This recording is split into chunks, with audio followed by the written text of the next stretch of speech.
Estamos con Gregorio Sánchez Llévenes. Gregorio, en el último pleno de este mes de octubre, digamos que el punto estrella del pleno fueron las ordenanzas fiscales para el próximo año, ¿no?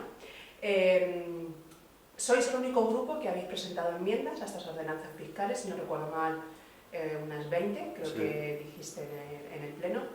El resto de grupos políticos, en la oposición, lógicamente, no han presentado ninguna, no asisten a las comisiones o no han presentado ninguna.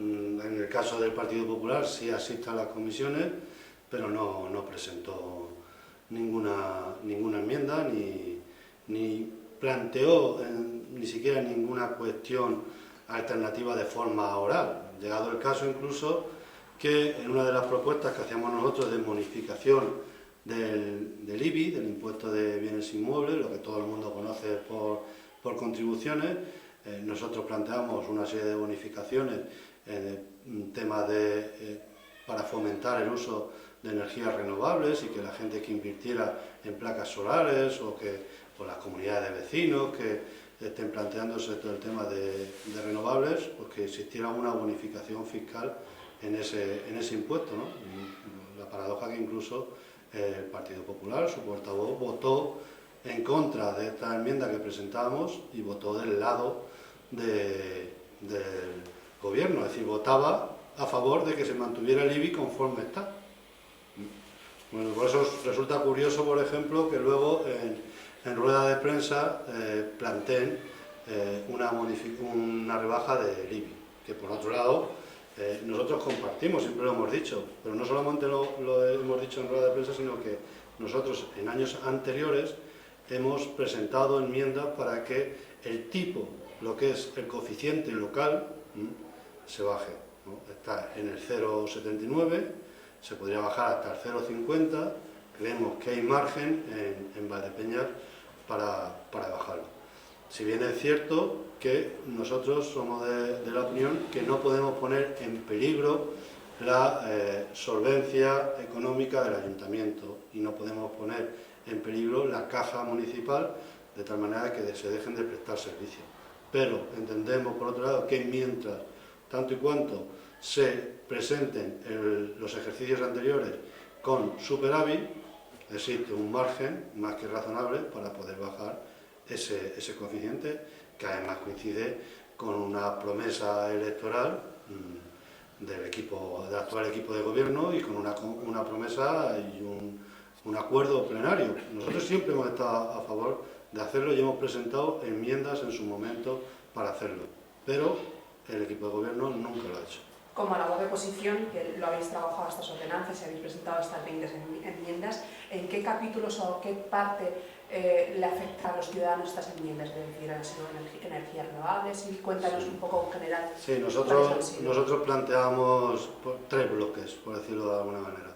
Un bloque en el que veníamos a bonificar, es decir, a plantear determinadas bonificaciones, rebajas de ciertos impuestos, de tal manera que se fomentara el uso de energías renovables. Por ejemplo, lo que te comentaba antes del IBI para aquellas viviendas que pusieran energías renovables o energías alternativas, ¿no? Captaran la energía de forma renovable. Por ejemplo, también para vehículos eléctricos o híbridos o de bajo consumo en contaminación, es decir, que contaminen menos. En ese sentido también planteamos determinadas bonificaciones para ese tipo de vehículos. Por ejemplo, la instalación también que tiene que ver con los vehículos eléctricos, la instalación de negocios en los que se instalaran cargadores de vehículos, estaciones eléctricas de vehículos eléctricos. Esa era una parte. Luego había otra parte que tenía que ver con para familias en situación económica. La crisis está afectando mucho más a unos que a otros, ¿no? Entonces hay familias, familias numerosas, familias donde el matrimonio, progenitores están en paro, familias monoparentales, pues ese tipo de familias, que hubiera determinadas exenciones en las prestaciones que se hace desde el ayuntamiento, es decir, en instalaciones deportivas, o por ejemplo era el caso, y en eso sí se nos admitió, para los talleres de artes plásticas. Se daba la paradoja que mientras, habíamos conseguido que en los años de atrás se incluyeran exenciones, bonificaciones para familias numerosas, para familias con dos miembros en paro o por debajo del IPREN, para que los niños la tasa por escuelas deportivas o por el uso de instalaciones deportivas se les rebajara un poco, ¿no? Pero esa misma bonificación no existía en actividades culturales, entonces bueno, pues entendíamos que bueno, no se puede delimitar el que un niño tenga una afición deportiva o tenga una afición artística, ¿no? Entonces bueno, pues ahí también ha habido una serie de bonificaciones planteadas. Por ejemplo, existe una bonificación por el uso de las instalaciones deportivas. El tema de las instalaciones deportivas para los jóvenes es algo que tenemos que hacernos ver, y este ayuntamiento tiene que hacerse ver que no existe ni una pista, o solo existe una pista, la del Parque de las Infantas, que sea de uso libre o gratuito, en lo que es el juego que hemos conocido toda la vida de juntarnos adolescentes, jóvenes, niños y ir a jugar. Aquí por ir a jugar un partido de baloncesto tienes que pagar, por ir a hacer unos tiros a portería a jugar al fútbol tienes que pagar, fútbol sala, etcétera, ¿no? Entonces, bueno, se da la circunstancia de que hay una bonificación del 50% para menores de 17 años. Nosotros, considerando que los jóvenes en Valdepeñas, la edad normal de estar estudiando es hasta los 18, considerábamos que estamos hablando de un año, que no es nada, de que esa bonificación tenía que ser hasta los 18 años, no tenía sentido hasta los 17. Con el tema, por ejemplo, de los clubes deportivos que pagan una tasa por el uso de las instalaciones cuando hacen partidos de competición. Cada vez que hay un partido de competición, ellos cobran sus entradas, pero no deja de ser un partido de competición en que lo hemos visto aquí, por ejemplo, con el fútbol sala, donde puede venir mucha gente de la comarca y atraen, y hay negocios, y la hostelería se consume y funciona. Bueno, pues ellos tienen que pagar por el uso de esa instalación, ¿no? Entonces considerábamos, eso es normal en la mayoría de las localidades de este país, que no se pagara por el uso de instalación. Además entendemos que es normal porque aquí, por ejemplo, por el uso del auditorium municipal no se cobra a las entidades sociales, que podríamos equipararlas con clubes deportivos o las entidades culturales, no se cobra por el uso del auditorium si la entrada si no van a hacer ánimo de lucro, si no van a tener ánimo de lucro. Esa sería otra. Otra general también planteamos es que el primer tramo del consumo de agua potable estuviera exento, igual que no se cobran las basuras, pues el consumo de agua en un principio estuviera exento, de tal manera que aseguráramos todo lo que tiene que ver con el consumo mínimo, o sea, que la gente pudiera por lo menos tener acceso al agua potable mínimo, un consumo mínimo, razonable, lo que se entienda, y sobre todo lo planteamos desde el punto de vista de que existe superávit y de que también bueno, pues una serie de gestiones municipales, y con el tema también nos han dado la razón los tribunales, se va a pagar menos depuradora en los próximos años. Pues si pagamos menos depuradora, vamos a gastar menos, vamos a repercutir eso en el consumo del agua. Y luego otro tenía que ver también con los negocios, es decir, la apertura de negocios, lo que es la licencia de apertura, pues que también para aquellas personas que están en paro y captan todo lo que es el pago único para invertirlo en un negocio, pues que por lo menos a partir de unos metros, o sea, hasta 100 metros de lo que sería el local, 100 metros cuadrados, pues que estuvieran exentos si van a invertir el pago único en la apertura de sus negocios, que estuvieran exentos. Al final estamos hablando de poco, eso no es nada, por ejemplo, en esa tasa no es una gran cantidad, pero bueno, yo creo que es como un espaldarazo, darle ánimo a la gente, bueno, vas a invertir, vas a gastar todo el capital de tu paro, por lo menos que veas que ahí existe cierto apoyo institucional en ese sentido.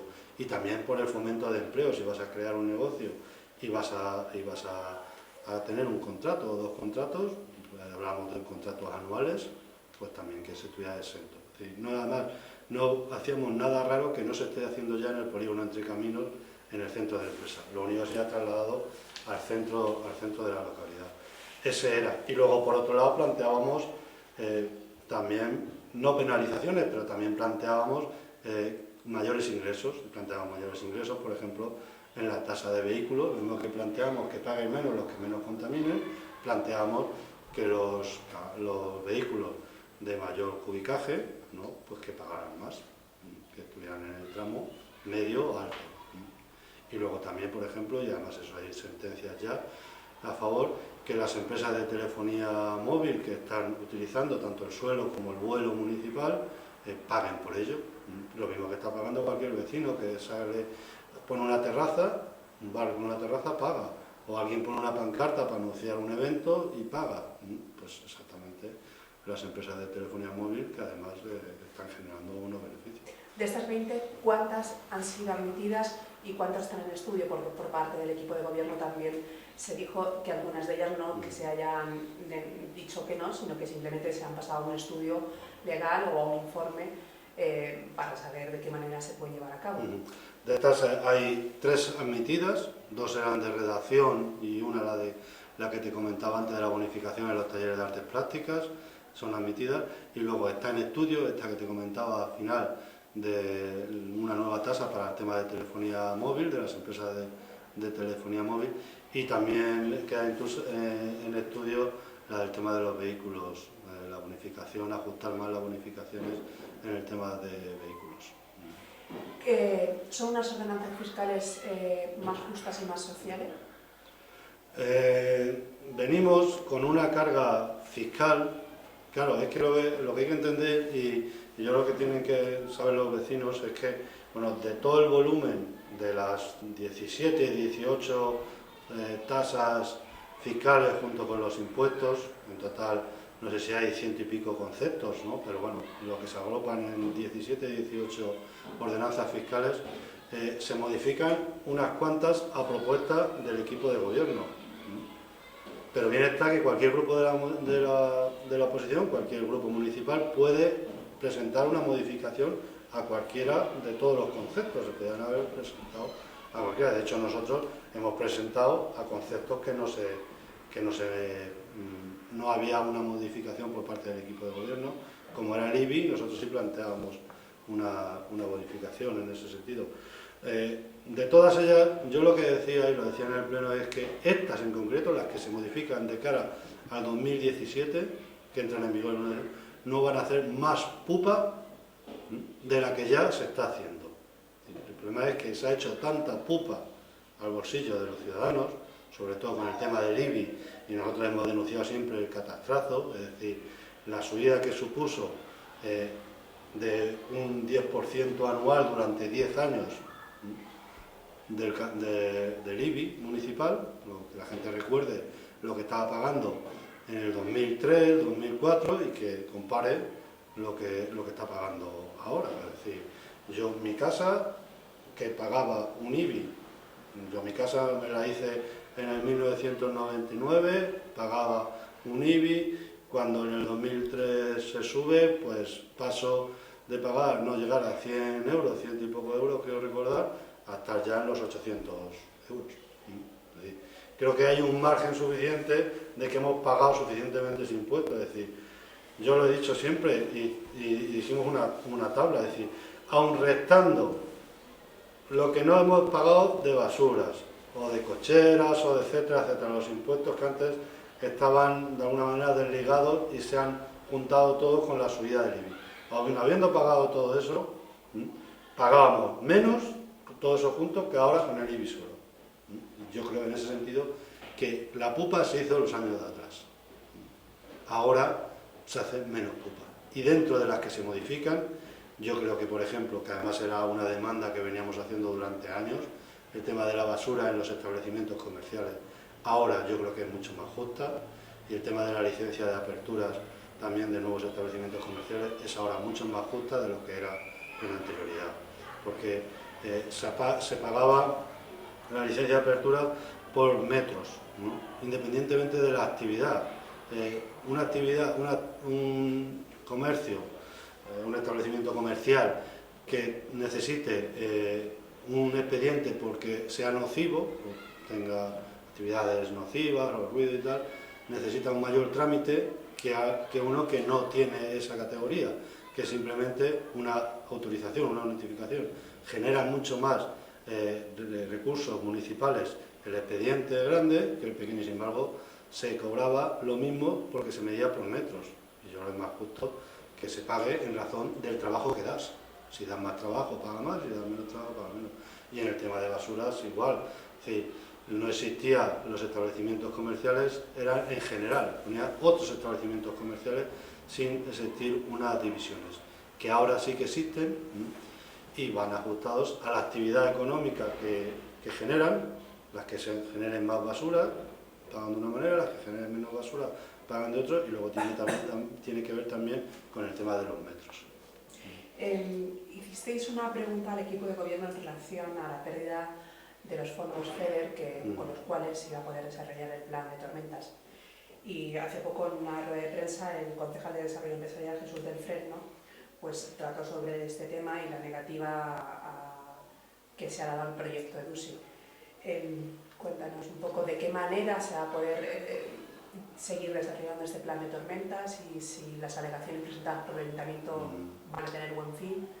Hombre, yo no confío mucho en las alegaciones que presente el Ayuntamiento. Yo dudo que por una serie de alegaciones, yo no he visto las alegaciones, salvo que sean de tipo jurídico o algo que haya hecho mal, pero yo dudo que el Ministerio y quien ha resuelto estos proyectos hayan hecho algo que tenga algún encaje ilegal o alegal que pueda entrar una alegación de tipo jurídica. Y una alegación de tipo técnica, pues es, bueno, en todo caso, que tú piensas que tu proyecto es mejor y los otros piensan que el proyecto es peor. Yo creo que el equipo de gobierno, el Grupo Municipal Socialista, lo primero que tenían que hacer es entonar el mea culpa. Es decir, algo han hecho mal, cuando otros ayuntamientos sí han sido capaces de captar esos fondos, ¿no? Primero reconocer que hemos hecho mal para poder cambiarlo. Por lo pronto, bueno, pues eran 6 millones lo que pedía el Ayuntamiento de Valdepeñas, estamos hablando de un montante de 50 millones, creo que era en total, para Castilla-La Mancha. En la segunda convocatoria, que optaremos a ella, vamos a un total de 18 millones en Castilla-La Mancha, con lo cual los que opten, si sale otra vez 2 o 3, no mucho más, pues habremos pedido al menos, como poco, la mitad de lo solicitado. Es decir, ya no podremos pedir los 6 millones o los 5 millones más uno que ponía el Ayuntamiento, y como mucho pues nos podremos conformar con 3, 4, porque yo no creo que de esos 18 millones, pues eso, 4 proyectos, 3, 4 proyectos subvencionarán. Lo que sí hay que contar, porque es tan fácil como mirar el boletín del Estado, es que Valdepeñas se quedó por debajo de los 50 puntos. O sea, no es que superáramos la media, no es que superáramos el aprobado y luego no hemos llegado a los que han repartido. Es decir, han repartido entre las 4 más notas y nosotros nos hemos quedado en la 5ª mejor nota. No, es que no hemos aprobado, es que no hemos superado los 50 puntos del proyecto. Y eso es lo que yo creo que hay que hacerse ver. Es decir, el proyecto no cumplía o no se ha hecho todo lo bien que a lo mejor se planteaba desde el equipo, desde lo que era el Ministerio. Pero este proyecto está desarrollado por técnicos de la materia, me imagino. Sí, pero las ideas son políticas, es decir, si lo que más se está valorando es el tema de la eficacia y eficiencia energética, nosotros no cargábamos la parte principal del proyecto en esa materia. De hecho, si recordáis, hubo una modificación plenaria para adecuar lo que era el tema del plan tormentas, que se llamaba plan tormenta tal, modificarlo como actuación medioambiental en la zona norte para introducir la palabra medioambiental. O sea, estaba aquello un poco metido con calzador para que la gente lo conozca. Entonces, bueno, pues es que a lo mejor no hemos aprovechado este proyecto porque queríamos hacer algo que nos interese, que yo estoy de acuerdo, estamos de acuerdo en que se haga y que se termine de una vez el plan tormenta, pero a lo mejor hemos enfocado mal porque ese proyecto no estaba dirigido para ese tipo de obras y más para otras obras que tienen que ver con la eficacia energética, en tema de todo lo que son las instalaciones municipales, que no consuman luz eléctrica o que no consuman gasoil, o los vehículos municipales. Ha habido ciudades de nuestro entorno que han planteado cambios de flota de la mayoría de los vehículos municipales por vehículos eléctricos, por ejemplo, ¿no? Bueno, pues es que a lo mejor lo que subvencionaba ese proyecto era otro tipo de cosas y nosotros hemos querido que nos subvencionaran algo que no estaba valorado como debía ser. Presentasteis 2 mociones en el Pleno. La presentación de mociones ¿de qué manera influye en que luego se pueda conseguir el objetivo para el cual se presenta? Es decir, depende de que en muchos ayuntamientos del país se presente la misma moción y de esa manera influir.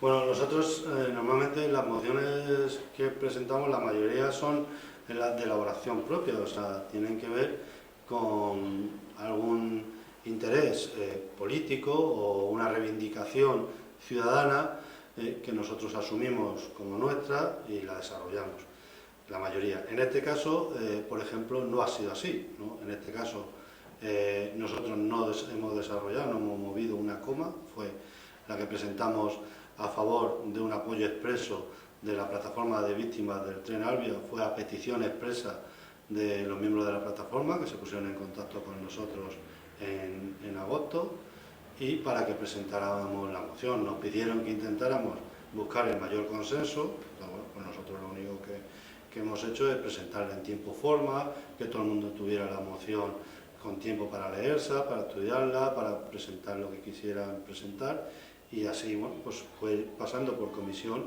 hasta llegar al pleno. Otras veces cuando se presentan mociones, o si no de urgencia, que te las entregan el día antes, que no te da tiempo a leerlas y tal, bueno, pues hasta que no se consensúan es más difícil que encuentren acomodo entre todo el pleno. Sí, pero por completar, en este caso de la plataforma del tren Alvia, fue aprobada por unanimidad en el pleno. ¿De aquí qué trámite va a seguir? Bueno, de aquí el trámite tiene que, por un lado, uno de los acuerdos que se pedían era perdona, que la plataforma tenga una recepción en el ayuntamiento. Ellos buscan visibilizarse, entonces el hecho de que un ayuntamiento lo reciba, los medios de comunicación se hagan eco de eso, visibilizan la plataforma y que la plataforma sigue demandando esa reivindicación de que se abra una comisión investigadora. Por lo tanto, ese trámite está. Y luego había dos trámites, es que el ayuntamiento pida al nuevo gobierno del Estado que se cree una comisión. Entonces serán más peticiones, no solamente la de la plataforma, que ya está, sino además los grupos políticos que lo hagan en el Congreso, no sé cuántos ayuntamientos, no sé cuántas comunidades autónomas. Es una manera de presionar como que detrás de la plataforma también las instituciones apoyan para que se abra esa comisión. Es un poco lo que se pretende. Entonces, el mandato de este ayuntamiento se va a tramitar y se habrá un escrito que llegue al Congreso de los Diputados, que llegue al Gobierno de la Nación pidiendo que se abra esa comisión. Otra de las mociones que presentasteis era para tomar medidas urgentes contra la LOMCE. ¿Estas medidas cuáles son? En un principio se planteaba la paralización de las reválidas, es decir, había una serie de medidas que consideramos la LOMCE entra en vigor, pero hay medidas que se pueden paralizar mientras tanto no exista ese consenso, porque es que por un lado nos hemos encontrado con que en el Congreso de los Diputados la semana pasada votó ya la paralización de la LOMCE, la mayoría del Congreso. Lo que pasa es que el Gobierno la tiene que ejecutar, el Gobierno dice que está en funciones y que no ejecuta nada, y por lo tanto sigue la ley actual. Pero en los acuerdos de investidura que firmaron el Partido Popular y Ciudadanos, por aquellos en los que Mariano Rajoy no salió presidente, pero llegaron a estar firmados los acuerdos, también pedían la paralización de la LOMCE. Entonces lo que venimos a decir es que las cuestiones que tienen que ver, por ejemplo, con el tema de reválidas, que se paralicen y que no entren en vigor en este año, ni que entren hasta que no se desarrolle una ley u otra. Nosotros pedimos además que esta ley no se desarrollara y que se desarrolle una ley que cuente con el consenso y que se trabaje para una ley educativa, que yo creo que ya es hora de que este país tenga una ley educativa que cuente con el consenso de todo el mundo, mayor o menor, pero con el consenso de todo el mundo, y que dure en el tiempo. Es que esta ley ha salido por mayoría absoluta de los votos de los diputados del PP, pero en contra todo el arco parlamentario y toda la sociedad, es decir, sindicatos, las asociaciones de padres, todo el mundo. Ya que estamos hablando de la política nacional y para finalizar, cuéntanos un poco tu idea sobre lo que está ocurriendo y qué crees que va a pasar, si vamos a ir a terceras elecciones o al final habrá otros 4 años más de un gobierno del Partido Popular presidido por Mariano Rajoy. Pues yo creo que habrá otros 4 años más del Partido Popular presidido por Rajoy. Yo creo que lo de la izquierda en este país es para hacérselo ver. Yo creo que aquí todo el mundo tenemos que entonar nuestro mea culpa. Hemos conseguido que un Partido Popular hundido por la corrupción, hundido por todos los abusos que hemos ido conociendo en el último año y que llegó a diciembre con la cuerda al cuello, ¿no? Hemos conseguido, entre la izquierda, por no ponernos de acuerdo, en darle no solo un año de prórroga, que hemos tenido aquí un año de propina, de ellos gobernando, o sea, en funciones pero gobernando, lo que les interesaba lo aprobaban, lo que no te interesaba, estoy en funciones, te pido explicaciones, no estoy en funciones, pero sin embargo firmo un decreto, por ejemplo aquí en Castilla-La Mancha, el último decreto con otro trasvase más de agua al Tajo Segura, es decir, bueno, pues hemos conseguido darle un año más de propina y al final le vamos a conseguir darle 4 años de mayoría absoluta a una mayoría estable. Yo creo que es un error y yo creo que la sociedad española pues no va a entender que desde diciembre para acá termine, al año siguiente, termine gobernando el Partido Popular. Pero es un error en el que yo creo que unos tienen más culpa que otros. Es decir, y desde la izquierda, que es vuestro caso, ¿qué creéis que habéis hecho mal y qué deberíais de haber hecho? por eso yo creo que unos tienen más culpa que otros. Yo creo que nosotros hicimos muy bien desde Izquierda Unida en enero o febrero, en marzo, proponiendo la mesa 4, una mesa que si hubiera salido esa mesa, recordar, era Partido Socialista, Podemos, Izquierda Unida y Ciudadanos. Con esa mesa 4 se podía haber llegado a un acuerdo. Lo que pasa es que en esa mesa 4 el PSOE se levantó de esa mesa y mientras estaba negociando por otro lado con Ciudadanos. Y el partido Podemos con el Partido Socialista, yo creo que ahí no supieron medir lo que podría suponer para la sociedad no ponerse de acuerdo en ese momento, y por unas cuestiones o de liderazgo o de estrategia política no se pusieron de acuerdo en ese momento, y eso trajo que en las elecciones de junio volviera otra vez el Partido Popular a ser la lista más votada. Y ya para rematarlo, ya todo el vodevil, bueno, pues luego llega el Comité Federal del Partido Socialista, ¿no? Y bueno, pues como en la Roma clásica, pues tú también, hijo Brutus, hijo mío, ¿no? Es decir, bueno, pues yo creo que hay una serie de tradiciones que también los militantes del Partido Socialista no terminan de entender cómo el Partido Socialista pues le da el voto para que gobierne otra vez 4 años Rajoy y el Partido Popular, que es Rajoy y el Partido Popular de los últimos 4 años, es decir, es que no es algo etéreo, algo que no desconocemos lo que ha gobernado y cómo ha gobernado Rajoy y el Partido Popular en los últimos 4 años.